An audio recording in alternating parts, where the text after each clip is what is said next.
Hello बच्चों, मैं मंजू पाठक। आज मैं आप लोगों को संस्कृत व्याकरण के अंतर्गत उपसर्ग प्रकरण के बारे में बताऊंगी। आप सभी को पता है, उपसर्ग किसी भी शब्द के पूर्व में लगता है और उपसर्ग शब्दांश होता है। उपसर्गेण धात्वर्थो बलादन यत्र नीयते प्रहाराहार संहार विहार परिहार वत्, अर्थात उपसर्ग की शक्ति के प्रयोग से धातुओं का अर्थ बदल जाता है।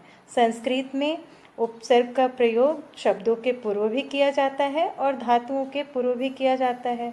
धातुओं में उपसर्ग का प्रयोग करने से धातु के अर्थ में चमत्कारिक रूप से परिवर्तन आता है। अभी हम उपसर्ग की परिभाषा के बारे में जान लेते हैं। उपसर्ग की परिभाषा होती है जो शब्दांश धातुओं या शब्दों से पूर्व लगकर, पूर्व यानी पहले, उनके अर्थ में परिवर्तन कर देते हैं, उन्हें उपसर्ग कहते हैं। उपसर्गों की कुछ विशेषताएं होती हैं, चलिए जानते हैं। संस्कृत में उपसर्गों की संख्या 22 है। क्रियाओं और कृदंत प्रत्यय युक्त शब्दों के प्रारंभ में उपसर्गों का प्रयोग किया जाता है। तो क्रियाओं के पूर्व और जहाँ कृदंत प्रत्यय युक्त शब्द हो वहाँ उसके प्रारंभ में पूर्व में उपसर्ग का प्रयोग किया जाता है। इससे भाषा में अर्थ चमत्कार आ जाता है, अर्थात अगर किसी धातु में हम उपसर्ग का प्रयोग कर देते हैं तो उससे भाषा में, वाक्य के भाषा में चमत्कारिक अंतर आ जाता है, परिवर्तन हो जाता है।